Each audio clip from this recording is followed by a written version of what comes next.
안녕하십니까. 모든 성도님들 평안하십니까? 저는 태국 치앙마이에서 지금 13년차 사역을 하고 있는 한태성 선교사입니다.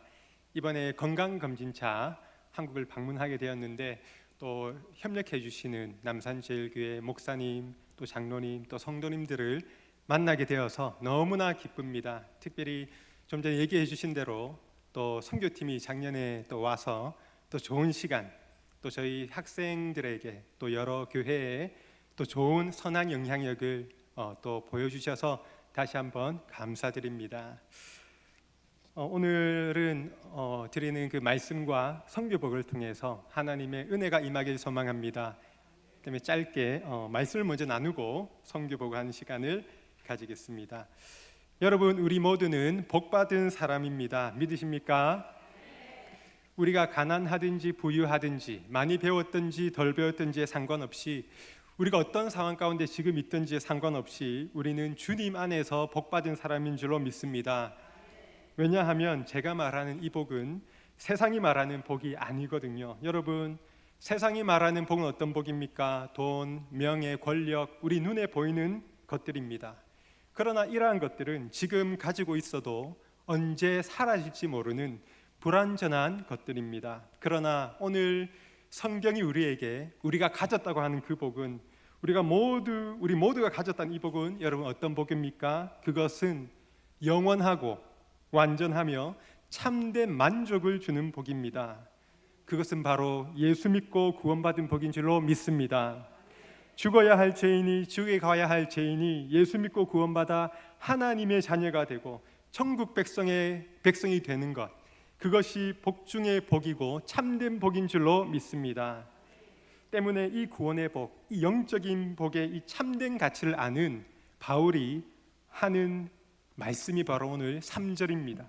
우리 3절 말씀을 바울의 심정으로, 구원의 감격을 느끼는 이 바울의 심정으로 다시 한번 크게 한번 읽겠습니다. 1장 3절 시작. 찬송하리로다. 하나님 곧 우리 주 예수 그리스도의 아버지께서 그리스도 안에서 하늘에 속한 모든 신령한 복을 우리에게 주시되 아멘.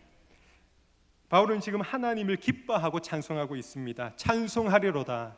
하늘에 속한 모든 신령한 복을 우리에게 주시되. 그러나 사실 이 편지를 쓰는 바울은 기뻐할 수 있는 상황이 아닙니다. 왜냐하면 지금 감옥에 갇혀 있기 때문입니다. 복음을 전하다가 감옥에 갇혔는데 근데 그는 이상하게도 불평하는 것이 아니라 오히려 하나님을 찬송하는 것입니다. 여러분, 어떻게 그렇게 할 수 있습니까? 그것은 하나님께 받은 그 신령한 복의 진정한 가치를 알기 때문입니다. 자신의 생명보다 더 귀한 그 복음의 가치를 알기 때문에 그는 감옥에서도 하나님을 기뻐 찬송할 수 있는 것입니다. 여러분, 우리도 바울처럼 하늘에 속한 모든 신령한 복을 이미 받은 줄로 믿습니다. 때문에 이 복을 받은 저와 여러분은 얼마나 축복받고 귀한 사람인지 모릅니다. 우리 이 시간 옆에 분을 한번 격려할까요? 당신은 축복받은 사람입니다.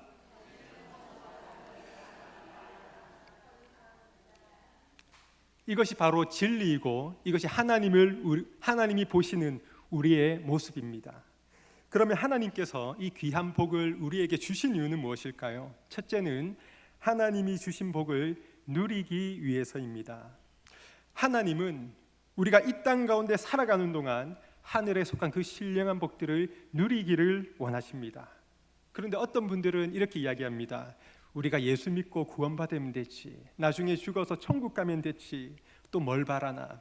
여러분, 구원의 복 천국 너무나 귀하죠. 그러나 하나님은 우리가 천국에 가서뿐만 아니라 이 땅 가운데 살아가는 동안 그 신령한 복들을 누리길 원한다는 것입니다. 그렇다면 하나님께 속한 그 신령한 복 무엇이 있을까요? 세상은 결코 줄 수 없지만 하나님만이 줄 수 있는 그 복들, 첫째는 평안입니다. 평안. 우리 요한복음 14장 27절 말씀을 다 같이 한번 읽어볼까요? 요한복음 14장 27절 말씀 제가 읽겠습니다. 평안을 너희에게 끼치노니 곧 나의 평안을 너희에게 주노라. 내가 너희에게 주는 것은 세상이 주는 것 같지 아니하니라. 아멘. 여러분, 하나님은 우리에게 평안을 주시길 원하십니다. 왜냐하면 하나님이 주시는 평안은 세상이 주는 평안과 다르기 때문입니다. 그것은 참된 평안입니다. 환경에 따라 흔들리는 평안이 아니라 환경과 관계없이 나의 마음속 깊은 곳에서 솟아나는 하나님이 주시는 참된 평안입니다. 하나님은 우리가 그 참된 평안을 우리의 삶에서 누리기를 원하십니다. 그래서 요한복음 16장 33절은 이렇게 말씀하고 있습니다. 요한복음 16장 33절 제가 한번 읽겠습니다. 이것을 너희에게 이르는 것은 너희로 내 안에서 평안을 누리게 하려 함이라. 아멘. 주님이 말씀합니다. 내 안에서 평안을 누리게 하려 함이라. 오늘 이곳에 평안이 없는 분 있습니까? 여러 가지 상황과 문제로 염려와 두려움으로 가득 찬 분 있습니까? 오늘 하나님은 그분을 초청합니다. 수고하고 무거운 짐진 자들아 다 내게로 오라. 내가 너희를 쉬게 하리라. 때문에 힘들 때마다 두려울 때마다 하나님께 나아가서 하나님 안에 있는 참된 평안을 누리시는 여러분들 다 되시기를 주님의 이름으로 축복합니다.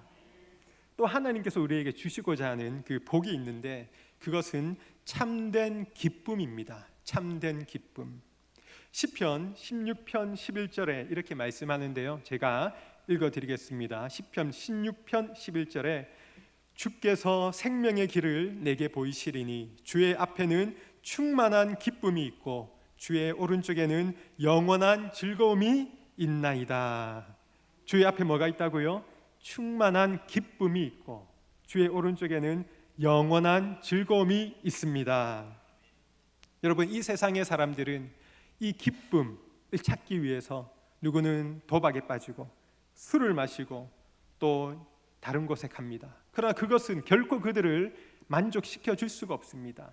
잠시만의 만족은 있지만 결국 그것은 그 사람들을 영혼과 몸을 파괴시키는 것입니다. 여러분, 참된 기쁨을 경험하고 싶다면 다른 데 가지 마시고 다른 것을 찾지 마시고 주님께 나아가시기를 바랍니다. 왜냐하면 오늘 말씀처럼 주님 안에 우리가 찾는 참된 기쁨이 있기 때문입니다. 그 기쁨을 누리면 바울처럼 고난 중에도 캄캄한 감옥에서도 기뻐하며 감사가 나오는 줄로 믿습니다.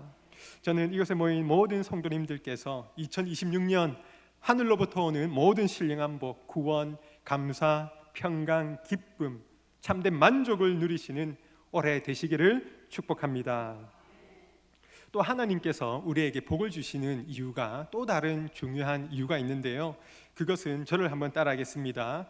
우리가 받은 복을 다른 사람에게 나눠주기 위해서. 아멘. 여러분, 하나님이 우리에게 복을 주신 이유는 우리가 받은 그 복, 우리가 누리는 그 복을 다른 사람에게 나눠주는 것입니다.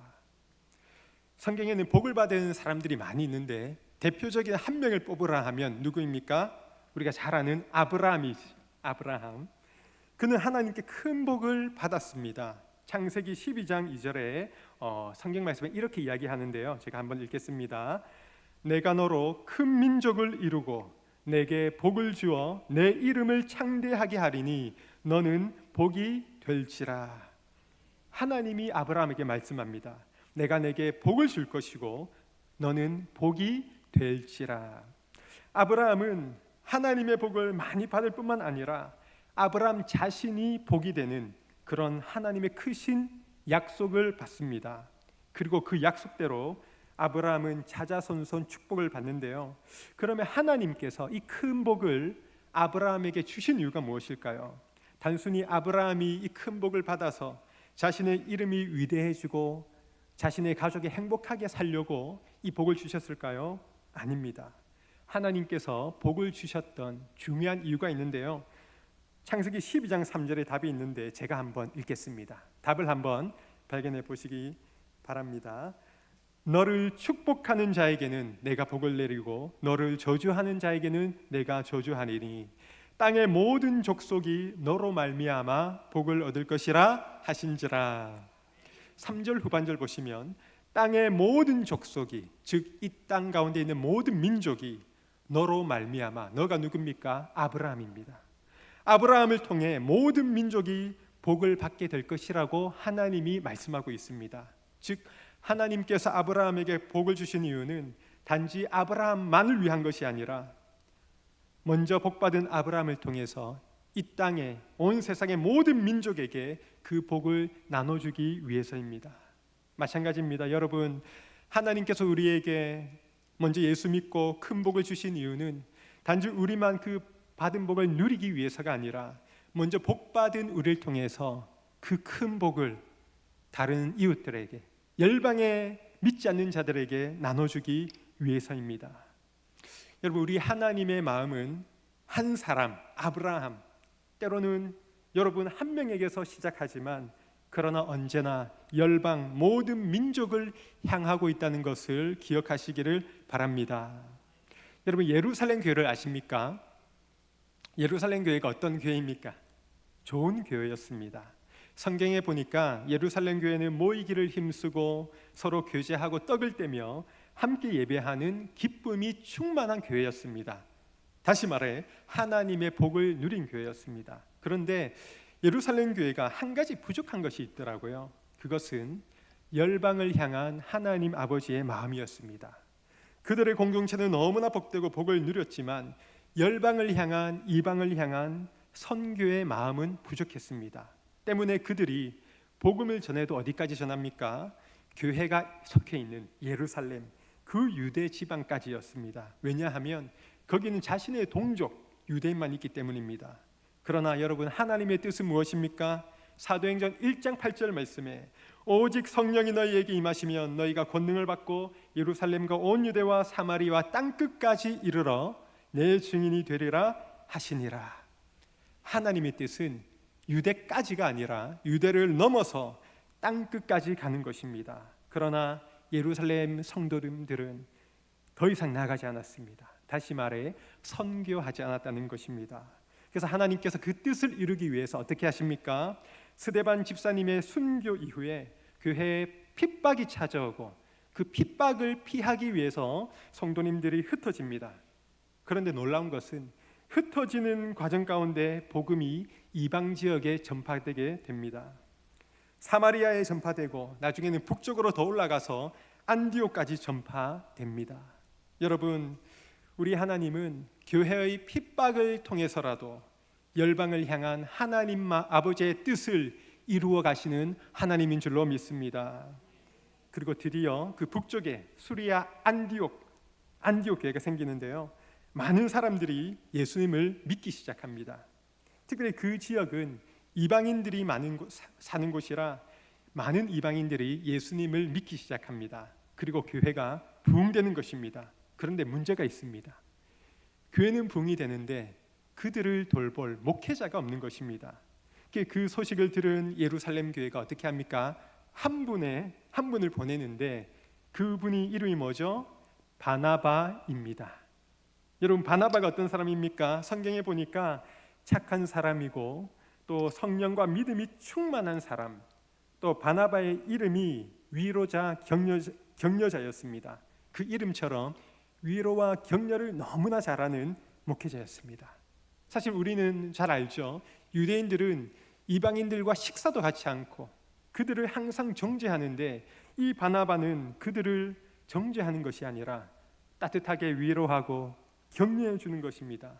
그러다 보니 교회에 더 많은 성도님들이 오게 되는 것입니다. 이제는 바나바 혼자서는 그 교회를 감당할 수 없는 것입니다. 그래서 바나바가 또 한 분을 또 모셔오는데 그분의 이름이 뭔지 아십니까? 바로 바울입니다. 바울. 여러분, 우리가 아는 바울은 어떤 분입니까? 율법에 능통한 분입니다. 구약 성경을 다 꿰고 있는 분입니다. 즉 지금 안디옥 교회는 2명의 목회자가 있는데 한 명은 사람들을 따뜻하게 위로와 격려를 너무나 잘하는 한 분과 또 하나님의 말씀을 잘 풀어서 설명해 주는, 어찌 보면 이제는 부러울 게 없는 그런 교회가 안디옥 교회가 되었습니다. 그런데 어느 날 이상한 하나님의 명령이 떨어집니다. 그것은 하나님께서 바나바와 바울을 선교사로 세우라는 것입니다. 지금 안디옥 교회에서 가장 중요한 그 두 분의 목회자를 선교사로 세워서 보내라는 것입니다. 여러분, 이것이 쉬운 것입니까? 결코 쉬운 것이 아니죠. 그 두 분의 목사님을 통해서 교회가 부흥되고 있고 또 모든 성도님들이 신뢰하며 의지하고 있는데 한 명도 아닌 그 두 분 모두를 선교사로 세워서 보내라는 것입니다. 만약 보낸다면 안디옥 교회가 휘청할 수도 있는 이런 상황입니다. 그런데 이 이상한 하나님의 명령에 안디옥 교회 성도님들이 어떻게 합니까? 놀랍게도 안디옥 교회의 성도님들은 바울과 바나바를 기꺼이 선교사로 세우고 그들을 파송합니다. 여러분, 어떻게 성도님들이 그 어려운 결정을 할 수 있었을까요? 답은 하나입니다. 안디옥 교회 성도님들이 하나님 아버지의 마음을 알았기 때문에, 모든 열방에게 복음을 전하고자 하는 그 하나님 아버지의 마음을 알았기 때문에 그들이 너무나 사랑하는 그 두 분의 목회자를 기꺼이 선교사로 세우고 파송하는 것입니다. 자신의 교회에 유익만 봤다면 결코 파송할 수 없는 것이죠. 드디어 파송식 날, 성도님들의 마음이 어땠을까요? 아마도 아쉽고 슬프고 언제 다시 우리 두 분을 볼 수 있을까 아쉬운 마음이 많았을 겁니다. 하지만 그때 우리 하나님의 마음은 얼마나 기뻤겠습니까? 단지 그 두 명께 감동받은 것이 아니라 그들을 기꺼이 하나님 뜻 가운데 보내주는 그 성도님들을 보며 하나님은 얼마나 기뻤겠습니까? 예수님의 제자가 있었던 예루살렘 교회도 못했던 그 일을 안디옥 교회를 통해서 하나님께서 행하신 것입니다. 그리고 안디옥 교회를 통해서 바울과 바나바를 통해, 그리고 이 땅의 많은 선교사님들을 통해서 그 복음이 전파되었습니다. 약 150년 전에 그 복음은 우리나라에 전파되었고, 약 200년 전에 그 복음은 제가 사역하고 있는 태국 치앙마이의 태국 땅에 들어오게 되었습니다. 저는 남산제일교회가 이런 교회가 되었으면 좋겠습니다. 열방을 향한 하나님 아버지의 마음을 알아서 먼저 구원받고 복받은 우리가, 남산제일교회가 그 복을 누리고 또 그 받은 복을 먼저는 이 지역에 있는, 남산동에 있는 믿지 않는 자들에게 나눠주시고, 그러나 거기서 멈추는 것이 아니라 그 복을 태국과 또 온 열방 가운데 보내주시고 나눠주시는 그 일을 행하시는 성도님들과 남산제일교회가 되시기를 주님의 이름으로 축복합니다. 이 시간은 제가 사역하고 있는 태국 치앙마이 선교센터 사역을 소개하겠습니다. 센터에서는 중요한 사역이 있는데요. 지금 여기가 제가 사역하고 있는 선교센터고요. 우리 다음 한번 눌러주시면, 센터 사역의 첫 번째는요, 중요한 사역은 다 같이 한번 읽어볼까요? 1번 시작. 다음 세대를 세우는 제자 사역. 이 사역을 위해서, 제자 사역을 위해서 저희 선교센터에서 기숙사를 운영하고 있습니다. 현재는 15명의 산족, 소수부족이라고 하는데, 이 아이들을 저희가 데려와서 센터에 머물면서 이 아이들을 말씀으로 양육하고 있습니다. 이 아이들은 가정 형편이 힘들거나 또 부모님들이 보살필 수 없는 그런 아이들을 저희가 받아서 이 아이들에게 말씀으로 양육하고 또 주변에 있는 학교로 보내주고 있습니다. 그래서 이 아이들과 함께 지내면서 말씀과 기도로 아이들을 양육하고 이 아이들이 주님의 제자로 성장하는, 세우는 그 사역을 하고 있습니다. 그래서 이 기숙사 사역의 가장 중요한 것은, 핵심은 바로 예배입니다. 우리 PPT를 한번 보시면, 다음 사진 보시면, 센터에서는 예배가 계속 이루어지고 있는데 학생 시절 공부도 중요합니다. 아주 중요하지만 그것보다 더 중요한 것은 하나님을 바르게 믿고 예배하는 것입니다. 때문에 저희 선교센터에서는 하루의 시작을 예배로 시작하고 또 자기 전에는 짧게 기도회로 하루를 마감합니다. 또 옆에는 아이들 예배 드리는 모습입니다. 저의 바람은 센터 학생들이 예배를 생명처럼 여기는 학생들 되었으면 좋겠습니다. 사실 아무리 많은 것을 가지고 있어도 예배가 무너진다면 가진 것 모든 것은 모래 위에 쌓은 집과 같은 한 번에 날아갈 수 있는 것입니다. 저는 이 센터에 있는 아이들이 정말 예배를 생명처럼 여기는 아이들 될 수 있기를 소망하며 또 그것을 위해서 기도해 주시기를 바랍니다. 저희 센터에서는 예배와 함께 전도를 하고 있는데요. 전도를 위한 주말 학교 악기 교실이 있습니다. 저희 선교센터에는 저와 함께 사역하는 현지 전도사님이 있습니다. 다시 뒤로 넘겨주시면 다시 뒤로 아닙니다. 그 뒤쪽으로 이 끼띠 전도사님이 기타를 치고 또 드럼도 치고 베이스도 치고 최근에 혼자 유튜브를 보면서 피아노까지 치더라고요. 그래서 처음에는 제가 보기엔 잘 치는 건 아닌데 어느 정도 다 또 연주할 수 있도록 처음에는 저희가 전도의 도구로 시작을 했는데 지금은 센터 아이들에게 다 가르쳐주고 있습니다. 센터에 있는 아이들이 악기를 배워서 주일 예배 때 예배 반주로 섬기고 있습니다. 바라기는 이 아이들이 악기를 잘 배워서 지금은 선교센터에 있지만 나중에 또 어디로 갈지 모르기 때문에 어디에 가든지 주님을 예배하는 예배자로 세워지기를 바랍니다. 그리고 이제 다음 사진 보시면 주말 학교에서 영어를 가르치고 있습니다. 저희 아내 정기남 선교사가 영어를 가르치고 있는데요. 정기남 선교사는 결혼 전에 영어 유치원에서 아이들을 가르친 경험이 있어서 자신의 경험과 은사를 살려서 영어를 가르치고 있습니다. 사실 저도 신대원에 가기 전에 제가 영어 영문을 전공을 했습니다. 근데 왜 제가 영어를 가르치지 않느냐? 그것은 제가 약점이 있더라고요. 그것은 제가 저희 어머니가 쓰는 말로 제가 쇠가 조금 짧습니다. 쇠가 뭔지 아시죠? 부산분은 웬만하면 아실 건데 혀가 조금 짧습니다. 그래서 저희 아내가 혀가 좀 더 길더라고요. 영어 발음이 좋습니다. 발음이 좋은 저희 아내가 가르치고 있습니다. 그 다음 사진 보시면 한국어도 가르치고 있는데 처음에는 제가 시작을 했습니다. 근데 지금은 다시 아내에게 맡겼습니다. 특별히 태국에는 한국 그 한류 문화의 영향이 많아서 태국의 학생들이 한국 드라마를 너무나 좋아합니다. 특별히 대학생들 하루에 5, 6편을 다운받아서 밤을 새고 본다고 합니다. 그만큼 재미가 있다고 합니다. 그리고 한국의 그 아이돌 댄스 가수 너무 좋아해서 태국 초등학교, 중학교에 가면 동아리가 있잖아요. 한국 그 아이돌 가수의 댄스를 때로는 선교팀이 준비해 오는데 선교팀보다 더 잘하는 거예요. 그만큼 그러면서 자연스럽게 한국어에 대한 관심이 많습니다. 그래서 저희 아내 그 정기남 선교사도 최근에 사이버 대학 한국어과를 수료를 해서 한국어 자격증이 생기게 되었습니다. 때문에 지금은 아이들에게 가르쳐주고 있고 제가 이번 중순에 이제 들어가게 되면 학생들의 친구들 그리고 또 몇 분이 배우고자 지금 기다리고 있는 분이 있습니다.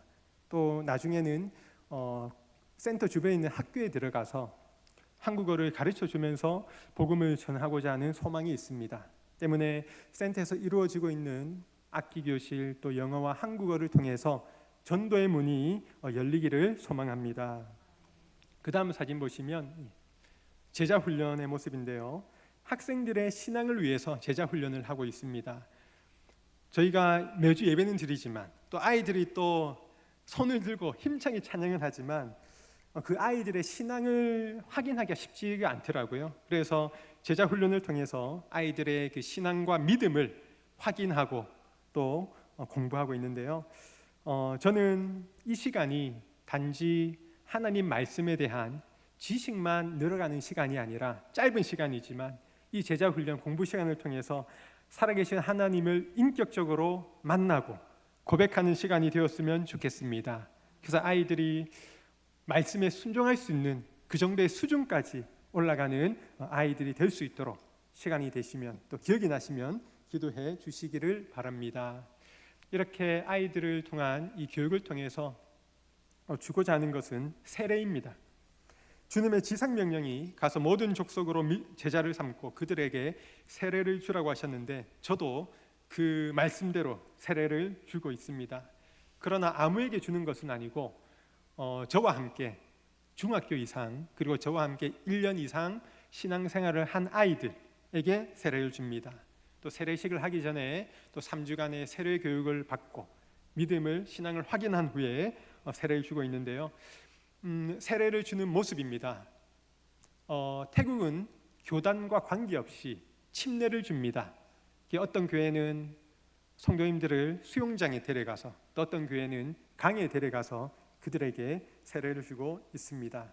저렇게 세례를 주고 또 꽃다발을 증정하고 다음 사진 보시면 그 다음 주에 또 아이들에게 세례 증서를 주면서 한 번 더 격려하는 시간을 가집니다. 바라기는 이 아이들이 단지 어떤 의식에 젖어 있는 것이 아니라 정말 세례를 통해서 말씀을 통해서 거듭나는 학생들 될 수 있도록 기도해 주시기를 바랍니다. 그 다음 사진 보시면 학생 가정 신방입니다. 보통 센터 학생들은 약 10개월은 센터에 있습니다. 하지만 방학 기간에는 자신의 고향과 집으로 가는데요. 선교 센터에 있을 때는 크게 문제가 없지만 집으로 돌아가면 문제가 생기더라고요. 특별히 태국의 그 소수부족은 예전에는 마약을 엄청 재배했습니다. 근데 지금은 정부가 이걸 금하면서 어떤 커피를 재배하고 이런 것이 많이 있지만 여전히 마약을 재배하고 그것을 파는 사람이 많이 있습니다. 또 태국의 소수부족은 술 문화 또 이런 부분에서 많이 어둡기 때문에 센터 아이들이 집에 돌아간 한 2달간 보면 또 약간 이상하게 돼서 오는 경우를 봤습니다. 아주 이상하게 된 건 아니고요. 그래서 저희가 이 아이들의 믿음 또 신앙을 또 체크하기 위해서 방학 기간에는 아이들이 사는 그 마을에 가서 아이들의 부모님과 함께 예배를 드립니다. 그리고 믿지 않는 가정에서 온 아이들 같은 경우는 저희가 예배를 드릴 수는 없지만 그 가정을 위해서 기도하는 시간을 가집니다. 감사한 것은 기도하는 시간 가운데 또 하나님께서 믿지 않는 아이의 부모님의 마음을 만지시고 움직이는 것을 보았습니다. 바라기는 저희 센터 아이들, 믿지 않는 가정에서 온 아이들을 통해서 그 아이들이 구원받고 또 그의 가정의 모든 식구들도 구원받는 은혜가 있기를 소망합니다. 다음 사진 보시면 지금까지는 제가 센터에서 이루어지고 있는 기숙사 사역에 대해서 설명해 드리고요. 지금은 교회 사역에 대해서 이야기 드리겠습니다. 제가 13년간 사역을 하고 있지만 약 10년간은 주 사역은 기숙사 사역이었습니다. 그런데 한 3년 전부터 교회 사역이 시작되었습니다. 사실 선교센터에서도 매주 예배가 있었지만 학생들이 돌아가는 그 방학 기간에는 저희 현지 전도사님 부부도 휴가를 받아 떠나고 저희도 그때는 사람이 없어서 주변 교회를 탐방하든지 그런 시간을 가졌습니다. 때문에 방학 기간 동안은 예배가 없는 어찌 보면 온전한 교회의 모습이 아니었죠. 그런데 제 마음에는 언제나 이곳에 교회가 세워져야 된다는 마음이 있었습니다. 소망이 있었습니다. 그런데 3년 전부터 외부에서 오기 시작했습니다. 첫 가정이 왔는데요. 첫 가정의 그 분의 직업은 이발사였습니다. 이발사.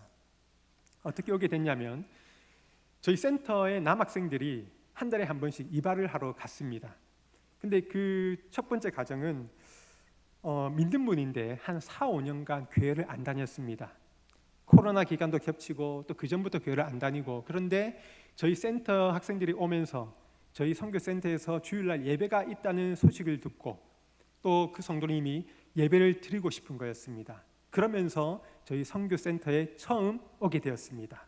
그리고 몇 주 후에 그분이 자신의 친척들을 다 데리고 교회로 오게 되었습니다. 약 10명 이상이 되었으니까요. 0명에서 10명이면 몇 프로 부흥인지 모르겠습니다. 1%에서 큰 부흥이 있었습니다. 큰 부흥이 있었습니다. 근데 제 마음에 어떤 부담감이 있었냐면 이분들이 계속해서 교회에 나올 수 있을까라는 부담감이 있었습니다. 왜냐하면 저희 선교센터는 기숙사로 지금 시작이 되고 있지 않습니까? 그런데 태국에는 기숙사가 많습니다. 기숙사가 교회가 같이 되는 건 너무나 힘들었습니다. 기숙사면 그냥 기숙사. 그리고 그 기숙사 학생들은 다른 교회에 가서 예배를 드리는 것이 일반적인 거라 또 저희는 학생들밖에 없어서 이 어른분들이 계속 나올 수 있을까? 또 이곳은 선교사가 태국인이 아닌 선교사가 어찌 보면 목회를 하고 있기 때문에, 그런데 감사하게도 3년이 지난 지금도 잘 나오고 있습니다. 이것은 하나님의 은혜인 줄로 믿습니다. 다음 사진 보시면 대학생 이름이 윈이라는 학생인데요.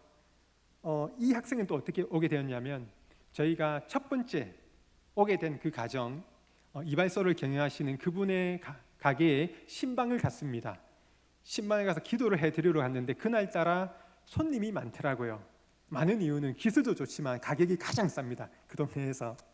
기다리는데도 계속 손님이 오길래 저희가 양해를 구하고 작은 한 3평 정도 되는 그 가게에 가서 기도를 해드렸습니다. 소리를 내서 기도를 해드렸는데, 그때 있었던 청년이 저 윈이라는 청년입니다. 저 청년도 어렸을 때 저희와 같은 그런 기숙사에 있었습니다. 하지만 나중에 대학생이 되고 학교를 옮기면서 이제 어느 교회를 가야 될지 또 좀 정착하지 못하고 그런 상황에서 저희는 성도님의 가정을 위해서 기도를 해드렸는데, 저 청년은 그 기도를 듣고 저희 선교센터에 오게 된 것입니다. 하나님의 은혜인 줄로 믿습니다. 이 가정도 나중에 이제 오게 되었는데요. 이분은 정식 부부는 아니고 본인들 하는 말로는 사귀는 사이입니다. 예. 이분들은 또 주일 예배 드리길래 나중에 예배가 끝나고 나서 물어봤습니다. 도대체 어떻게 오게 됐습니까? 본인들이 교회를 찾는데, 요즘에는 구글 지도, 이런 지도가 많잖아요. 폰의 어플로. 이렇게 교회를 딱 치니까 선교센터가 나오고 여기에 예배, 교회가 나오고 해서 오게 되었습니다. 그리고 이런 저런 이유로 이외에 또 다른 분들도 교회에 오게 된 것입니다. 그래서 지금은 센터 학생들과 합쳐서 한 40-50명 정도 주일 예배를 드리고 있습니다. 근데 이것은 저에게는 기적과도 같습니다. 왜냐하면 9년 동안 외부 성도가 없다가 1년 안에 이런 일이 생기게 된 것입니다. 저희 선교를 센터로 오신 분들은 알 수 있습니다. 저희 선교센터가 큰 도로에서 많이 안쪽으로 들어가야 됩니다. 그리고 들어가서 거기에 또 도랑이 하나 있습니다. 도랑의 다리를 또 건너서 또 안쪽으로 가야 됩니다. 예전에는 거의 숲이었습니다. 그래서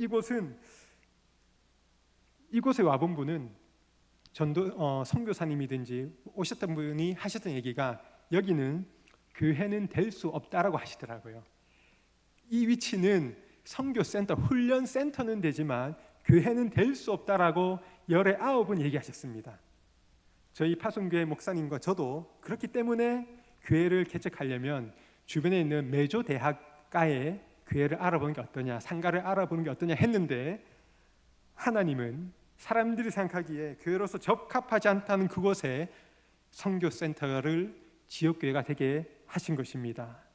제가 한 것이 아니라, 인간의 힘으로 한 것이 아니라 하나님이 강권적으로 주님께서 사람을 불러오셔서 채우시고 그곳에 지역교회가 되게 하신 줄로 믿습니다.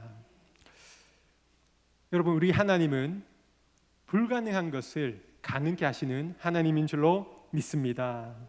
이렇게 지금 선교센터에서는 교회 사역과 또 기숙사 사역이 함께 이루어지고 있습니다. 저희 사역 중에서 가장 중요한 날이 있는데 이미 넘겨주셨네요. 성탄 주일입니다. 앞에 사진 보시면 그 다음 앞으로 왜 이 날이 중요하냐면, 성탄 주일은 예수님의 탄생을 기념하는 날이고, 또 저희에게는 예수님의 탄생을, 그 복음을 이웃들에게 전하는 날이기 때문입니다. 때문에 성탄 전날 저희는 센터 주변에 있는 가정을 다 방문합니다. 대부분 거의 믿지 않는 분이죠. 99% 믿지 않는 분인데, 그들에게 작은 선물을 준비해서 방문해서 성탄 찬송을 짧게 불러드리고, 또 그들에게 준비한 선물을 주며, 또 다음 주에 있을 성탄 주일 예배에 초청을 하였습니다. 그리고 다음 사진 보시면 그 다음 주에 2025년도죠. 약 120명이 모였습니다. 이날 저희 센터 학생들은 또 준비한 찬양과 또 월십, 또 드라마로 하나님께 영광을 돌렸고, 저도 15분, 20분의 짧은 시간이지만 뼛속까지 불교인들인 그들에게 열심히 복음을 전했습니다. 바라기는 뿌려진 그 복음의 씨앗이 그들 심령에 또 자라고 또 주님의 때에 열매 맺는 은혜가 있기를 소망합니다. 그 다음 사진 보시면 그 열매라고 저는 생각합니다. 이분은 이름이 똠마이이고요. 똠마이. 2024년 12월 저희 성탄 주일날 처음 교회를 왔습니다. 저는 모르겠습니다. 이분이 어떻게 오게 됐는지도 모르겠습니다. 근데 이분이 오게 되었는데 저희 아내가, 저는 이분이 그때 왔는지도 기억도 못했는데 저희 아내가 했던 말이 뭐냐면 저 남자분 얼굴이 너무나 어둡다고 하는 거예요. 그러면서 저에게 했던 말이 저 사람은 절대 다음 주에 안 올 거야 라고 얘기를 했습니다. 여러분, 다음 주가 되었습니다. 왔을까요? 안 왔을까요? 안타깝게도 안 왔습니다. 그런데 그 2주 후에 왔습니다. 그 2주 후에 왔습니다. 그러면서 저에게 하는 얘기가 자신이 복음에 대해 알고 싶다고 하더라고요. 이 사람은 불교인인데 불교에서는 도대체 답이 없다는 것입니다. 중요한 사상 중에 하나가 윤회 사상이 있는데 본인이 선을 많이 행하고 기부를 많이 하고 그러면 나중에 또 다시 태어날 때 좋은 동물로 태어날 수 있고, 그러나 그런 것을 안 하면 또 이상한 동물로, 본인이 보기에 도대체 이 불교에는 답이 없다라고 하면서 저와 함께 복음에 대해 알고 싶다고 했습니다. 그리고 1대1로 공부를 하고 또 드디어 이분이 예수님을 믿게 되었습니다. 그 말은 이분이 인생의 답을 찾은 것입니다. 답은 예수님께 있음을 믿습니다. 그래서 이분이 그해 하반기에 같이 또 제자 훈련을 하고 또 세례 교육을 받고 또 작년이죠. 작년 하반기에 세례를 받고 또 제가 오기 전에 2월 달에 또 제자 훈련을 원하는 분들이 함께 모여서 제자 훈련을 하였습니다. 아직 이분은 예수님을 믿고 1년간 잘 또 출석하고 있고요. 하지만 그의 식구들, 아내와 또 딸이 있는데 아직 예수님을 믿지 않습니다. 바라기는 이분을 통해서 그의 가정의 모든 식구가 예수 믿는 은혜가 있기를 소망합니다. 우리 다음 사진 보시면요. 보통 주일날은 주일의 모습입니다. 전도하는 모습인데 보통 예배 드리러 이제 성도님들이 오시잖아요. 저 두 분은 아이스크림을 팔러 매주 교회 오시는 분입니다. 때문에 그 파는 그 예배 시간을 너무나 잘 압니다. 몇 시쯤에 예배가 끝나는지를 잘 알고 예배 끝나기 10분 전에 와서 아이스크림을 팔러 오십니다. 그게 제 마음에는 항상 전도에 대한 부담이 있더라고요. 그래서 이곳에 한국으로 오기 전에 저분들에게 복음을 전했습니다. 아직 처음에는 남자분 혼자 오셨는데 나중에는 아내분도 같이 오셨습니다. 처음에는 남자분은 항상 기쁘게 웃기는 하시고 대답이 없으시더라고요. 근데 저 아내분은 복음을 전할 때, 예수님에 대해 전할 때 마음이 뜨거워짐을, 또 눈빛이 변한 것을 보았습니다. 그리고 하나님의 은혜로 저 아내분이 예수님을 믿고 저곳에서 영접 기도하며 주님을 구주로 영접하였습니다. 이분을 통해서 이제는 남은 저 남편분도 구원받기를 바랍니다. 그리고 지금은 아이스크림을 팔기 위해 오지만 이후로는 예배를 위해 오시는 두 분 되었으면 좋겠습니다. 네, 그 다음 사진 보시면 이것을 위해서 저희가 또 계속해서, 제가 교회 사역을 이야기했지만 저희 선교센터의 교회는 아직 많이 부족합니다. 아직 성도님들의 믿음도 많이 부족하고 또 헌신도 많이 부족합니다. 제가 원하는 것은 아이들이 주님의 제자로 잘 성장하는 것도 중요하지만 하나님께서 지역교회로 세워주셨기 때문에 어찌 보면 그것보다 더 중요한 것이 정말 교회의 몸이 되는 저 성도님들이 주님 안에서 잘 믿음이 성장하고 정말 하나님께서 귀하게 쓰시는 지역교회가 되기를 바랍니다. 그리고 오늘 소개했던 아이들 기회가 되신다면 또 기회가 되시면 오셔서 센터에 있는 아이들을 위해서도 또 기도해 주시고 그런 은혜가 있었으면 좋겠습니다. 예전에 교회 건축했던 모습이고요, 또 단기 선교팀이 와서 함께 사역했던 모습입니다. 하나님의 은혜가 여러분들의 삶에 계속해서 임하기를 소망합니다. 기도하겠습니다. 하나님 아버지 감사합니다. 오늘 말씀을 통해서 특별히 부활 주일날